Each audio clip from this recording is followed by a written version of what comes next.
नमस्कार दोस्तों, इस वक्त की सबसे बड़ी खबर। क्या कांग्रेस हरियाणा में 10 साल बाद वापसी करने जा रही है? क्या बीजेपी इस बार बहुत ही कम सीटों पर सिमटने वाली है? दरअसल दोस्तों, हरियाणा चुनाव जैसे ही समाप्त हुआ है वैसे ही आंकड़े भी आ गए हैं एग्जिट पोल के। हरियाणा में कांग्रेस को 44 से 54 सीटें मिल रही है, जबकि बीजेपी महज 19 से 29 सीटों पर ही सिमटती हुई दिख रही है। ऐसे में दोस्तों सवाल उठता है, क्या 10 साल बाद कांग्रेस एक बार फिर से सरकार बना सकती है? रीजनल पार्टियों को हो रहा है कितना नुकसान, जानते हैं इस छोटी सी अपडेट में। दरअसल दोस्तों, हरियाणा में विधानसभा चुनाव की वोटिंग खत्म हो चुकी है। 8 अक्टूबर को पता चलेगा कि बीजेपी यहां जीत की हैट्रिक पूरी करेगी या फिर 10 साल बाद कांग्रेस की सत्ता में वापसी होगी। इस बात का जवाब तो दोस्तों 8 तारीख को ही पता चलेगा, लेकिन फिलहाल एग्जिट पोल के नतीजे आ चुके हैं। हरियाणा की सभी 90 सीटों पर एग्जिट पोल आ चुका है। आम लोगों, पॉलिटिकल एक्सपर्ट्स और सीनियर जर्नलिस्ट से बात करके हवा का रुख समझा जाता है और एग्जिट पोल निकाला जाता है। दोस्तों, इन सब के बाद में समझ में आता है कि हरियाणा में कांग्रेस सबसे बड़ी पार्टी बन सकती है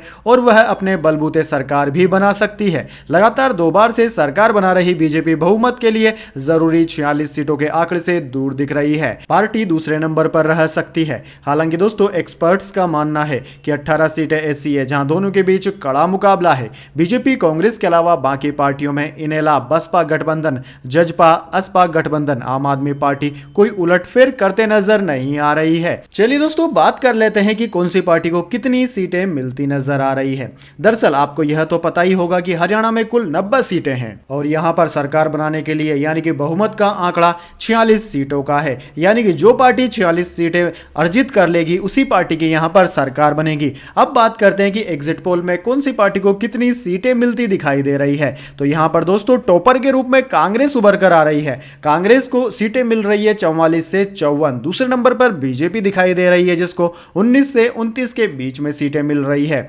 आईएनएलडी और बीएसपी को 1 से 5 सीटें, जेजेपी, एएसपी को 1 सीट मिलने का दावा किया जा रहा है, जबकि आम आदमी पार्टी भी 1 सीट पर चुनाव जीत सकती है। इसके अलावा 4 से 9 सीटें निर्दलीयों के पक्ष में जा सकती है। अब निर्दलीय कौन सी पार्टी में अपना समर्थन देते हैं, यह भी एक देखने वाली बात रहती है। वैसे दोस्तों, क्या आप जानते हैं कि हरियाणा में हवा का रुख क्या है? अगर नहीं जानते हैं तो चलिए समझ लेते हैं कुछ पॉइंट्सों की मदद से। दरअसल कांग्रेस को 44 से 54 सीटें मिल रही है। जाटलैंड और बांगर बेल्ट में कांग्रेस मजबूत दिख रही है। सीटों की संख्या के लिहाज से राज्य के 2 सबसे बड़े इलाकों बांगर बेल्ट और जीटी रोड रही है। इन एरियाज में पार्टी 2019 के मुकाबले अच्छा प्रदर्शन कर रही है। दूसरा दोस्तों, बीजेपी को 19 से 29 सीटें मिल रही है। पार्टी को सबसे ज्यादा सीटें जीटी रोड बेल्ट और साउथ हरियाणा से मिल सकती है। जाटलैंड वाले बांगर और देसवाल बेल्ट में बीजेपी पिछड़ती नजर आ रही है।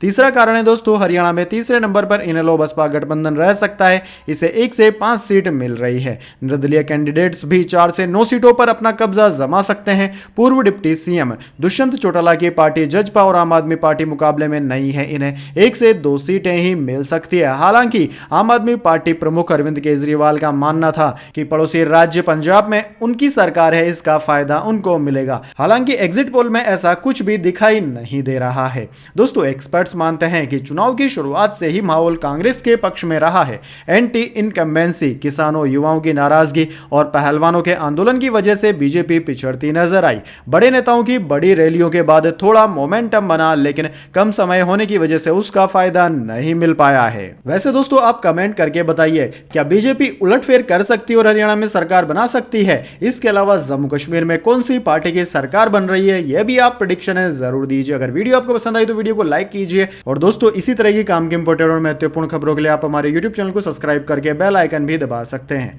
धन्यवाद। वंदे मातरम। जय हिंद, जय भारत।